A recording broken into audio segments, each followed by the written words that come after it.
Hi guys, Drew here. Thanks for checking out my She Who Walks Between the Worlds channel. Sorry, I kind of look a mess. I just got out of the shower.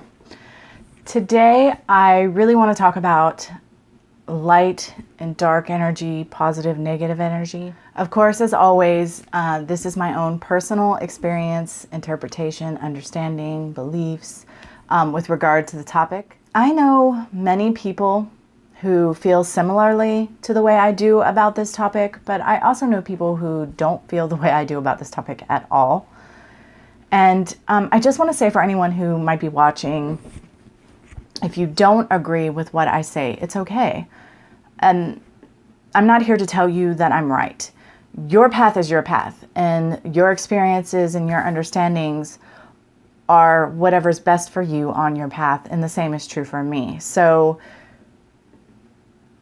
my truth doesn't negate yours, and it doesn't mean that one of us is right and one of us is wrong. It's just different, and we should embrace those differences, and we should, look at it like, that's really different than my experience. Cool.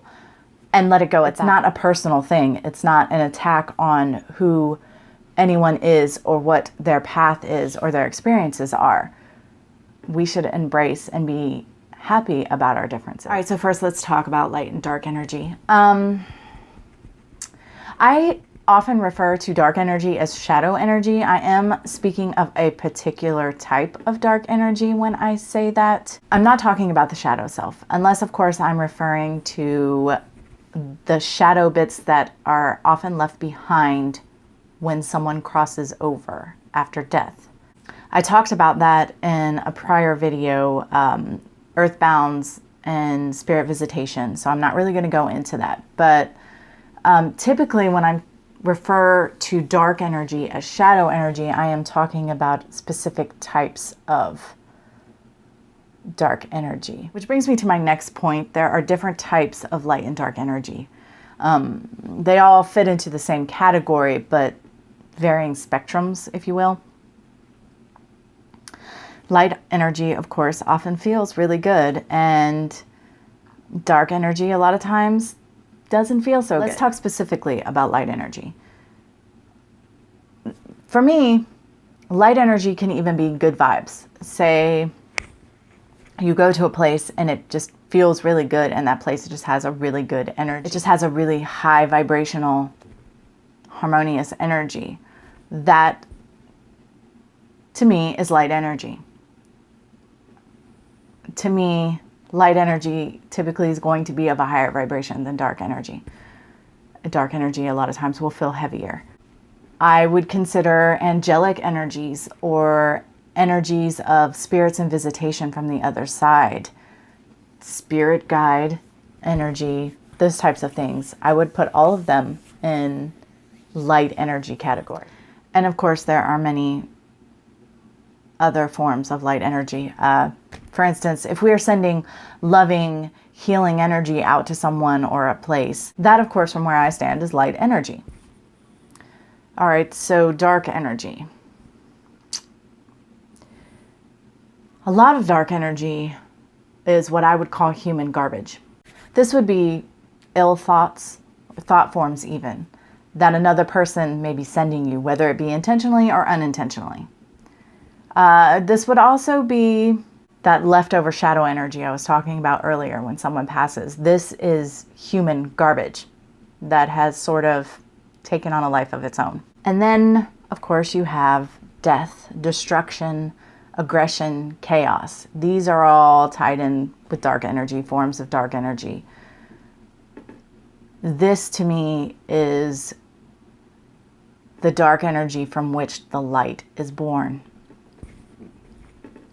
But of course, in my mind, all dark energy can be the energy from which light is born through transmutation. One of my favorite witchy authors, Anne Mora, who's written many books that I adore and even use for reference from time to time, which I'm sure I'll talk about in a future video. But for this video in particular, we have her Green Witchcraft 2, Balancing Light and Shadow.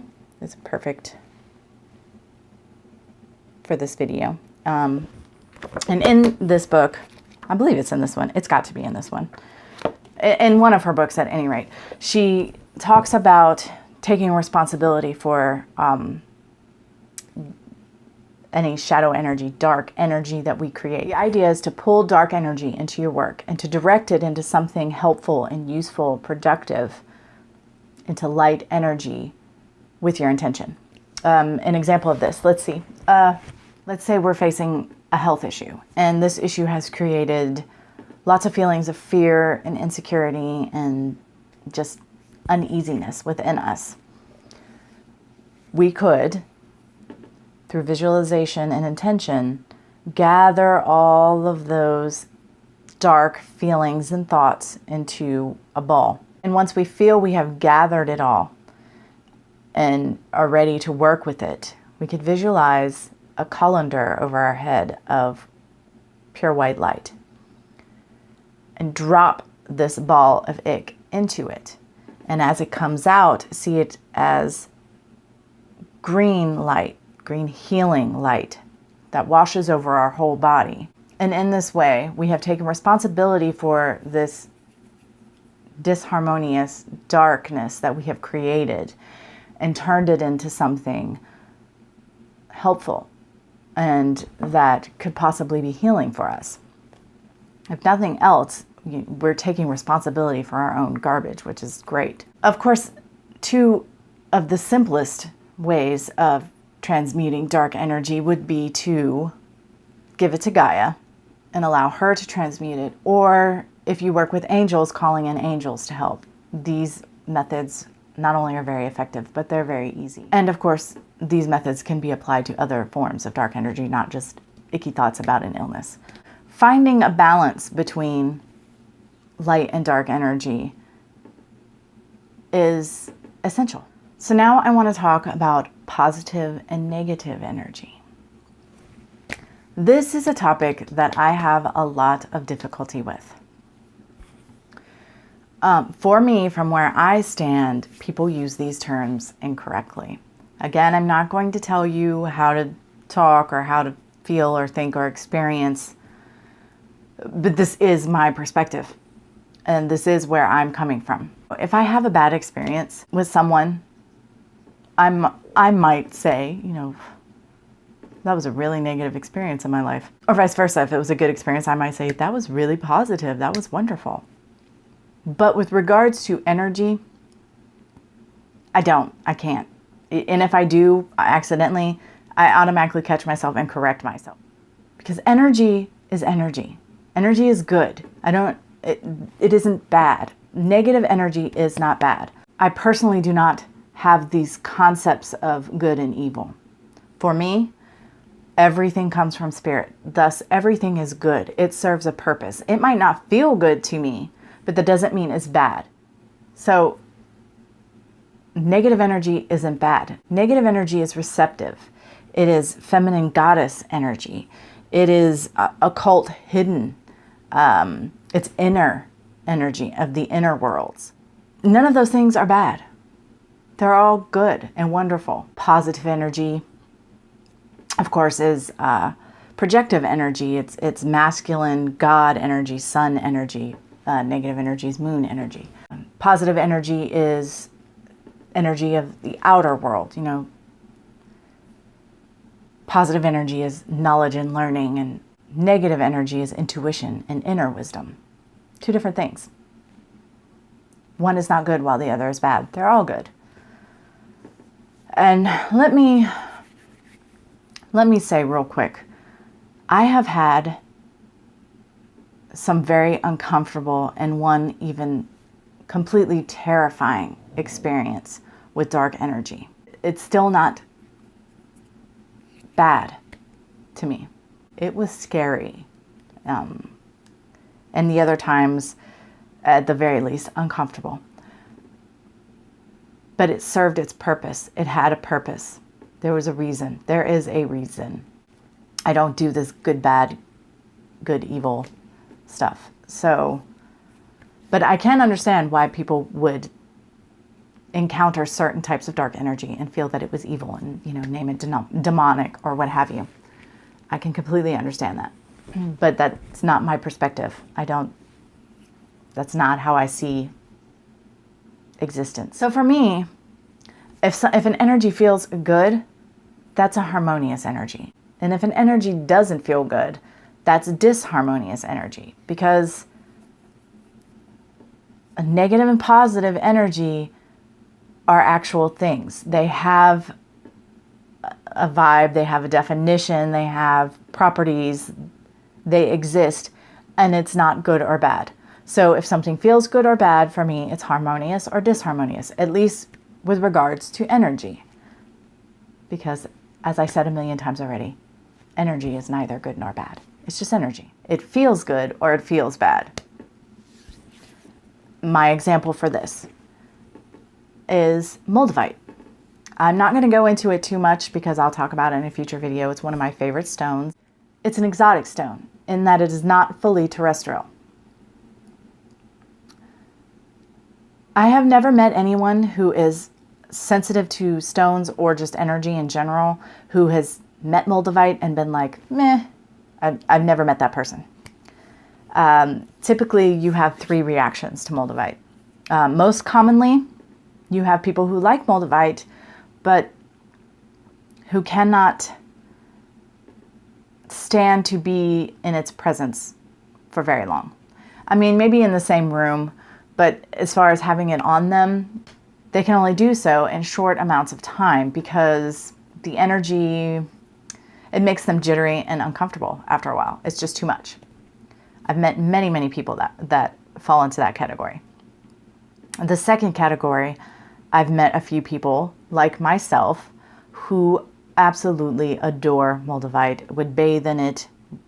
I always joke I would wear a breastplate of it, and it's not really a joke because I can wear it all day, every day, and I do wear it all day, every day. To me, Moldavite screams home. I don't know. It just is so soothing and wonderful. And I do know a few other people who share that experience of Moldavite. And then there's the third category. And these are people who don't even like to be in the same room as Moldavite, want to be as far away from it as humanly possible. They just do not like the energy. It makes them extremely uncomfortable. I haven't known very many people like that, but I have known a couple. The point is, Moldavite isn't bad. It's a stone. It carries a very strong, unusual energy. And some people find it harmonious and others do not. Again, I'm not trying to push my views on anyone else. But this is 100% how I see things, and this is how spirit presents itself to me. I just wish to share my experience, my path.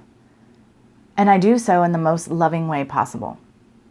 It is not my desire to trigger anyone. I accept everyone. Your path is your own, whether it aligns with mine or not. It may not be my truth. I may not fully understand it. But I respect the individual and their path. And I think it's really interesting that we don't all experience everything in the same way. I just simply want that same love and respect in return.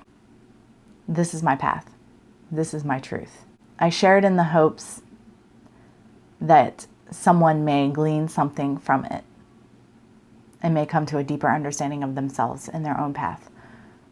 Or that they may see another's path and be able to appreciate it for what it is and be more open-minded to people of different paths. Well, I guess that's it, guys. Thanks for listening. And if you haven't, please subscribe. And until next time, much love and gratitude.